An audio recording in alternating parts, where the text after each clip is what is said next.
அடிக்கிற வெயில வேஸ்ட் பண்ணாமல் சூப்பராக ரொம்ப ரொம்ப ஈஸியாக முறுக்கு வத்தல் வீட்டில் நான் எப்படி செய்வேங்கிறத இன்றைக்கி உங்கள் கூட வீடியோவில் ஷேர் பண்ணிக்கிறேன்.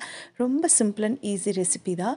இதுக்கு வந்து நான் ஒரு 2 லிட்டர் அளவுக்கு தண்ணி வந்து ஒரு பாத்திரத்தில் எடுத்துக்கிறேன். இது நல்லா கொதிக்கிறதுக்கு முன்னாடியே பார்த்தீங்கன்னா இதில் உப்பு, சீரகம் சேர்த்துக்கிறேன்.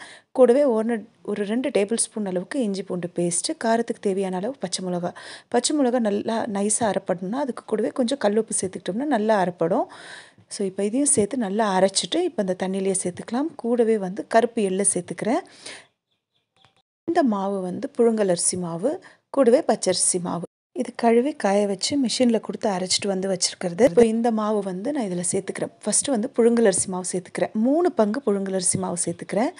3 பங்கு புழுங்கலரிசி மாவுக்கு 1 பங்கு பச்சரிசி மாவு சேர்த்துக்கிறேன். இந்த அளவில் சேர்த்திங்கன்னு சொன்னால் ரொம்பவும் கரெக்டாக இருக்கும். மாவு சேர்க்குறதுக்கு முன்னாடி தண்ணி நல்லா தளன்னு கொதிச்சிருக்கணும்.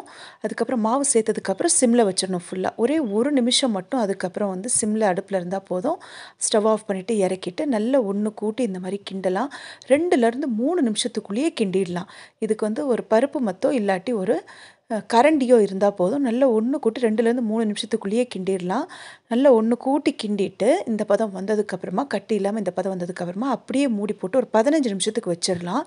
வச்சிட்டோன்னு சொன்னால் மாவு பாருங்கள் இப்போ கையிலேயே ஒட்டாது. இந்த அளவுக்கு பதமாக இருக்கும். நல்லா சூடாகவும் இருக்கும். சூடும் ஆறி இருக்காது. இப்போ சூடாக இருக்கும்போதே பார்த்தீங்கன்னா கடகடன்னு பிழிய ஆரம்பிச்சிடலாம். நல்ல ஒரு காட்டன் துணியில் வந்து இந்த ஸ்டார் அச்சு வரும் பார்த்தீங்களா, அதில் வந்து இந்த மாதிரி நேராக நம்ம பிழிஞ்சிக்கலாம். ரவுண்டாக முறுக்கு மாதிரி பிழியும் போது அது காயறதுக்கு ரொம்பவும் நாள் எடுக்கும்.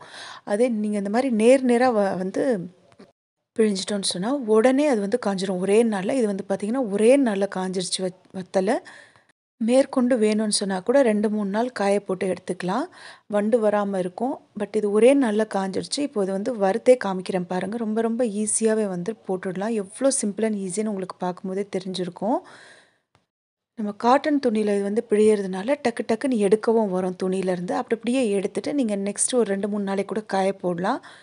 ஆனால் தேவையில்லை, ஒரே நாள்லேயே அடிக்கிற வெயிலுக்கு காஞ்சிடும். இப்போ இது பாருங்கள் எவ்வளோ ஈஸியாக எடுக்க வருது. இதை நம்ம ஸ்டோர் பண்ணி வச்சுக்கிட்டோம்னா 2-3 மாதம் வரைக்கும் தாராளமாக யூஸ் பண்ணலாம். இப்போ இதை நான் பொரித்து காமிக்கிறேன் பாருங்கள். ரொம்ப ரொம்ப சிம்பிள் அண்ட் ஈஸி. இது உங்களுக்கு பார்க்கும்போதே தெரிஞ்சிருக்கும்.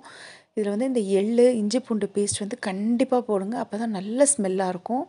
அவ்வளோதான், சூப்பராக பொரிச்சாச்சு. இது ஸ்நாக்ஸாகவும் எடுத்துக்கலாம், இல்லை நம்ம சாப்பாட்டுக்கு தொட்டுக்கிறதுக்காகவும். இப்போ பசங்களுக்கு ஸ்கூல் ரீஓப்பன் ஆகும்போது லஞ்ச் பாக்ஸ்க்கும் நம்ம பேக் பண்ண ஈஸியாக இருக்கும். கண்டிப்பாக ட்ரை பண்ணுங்கள். தேங்க்யூ.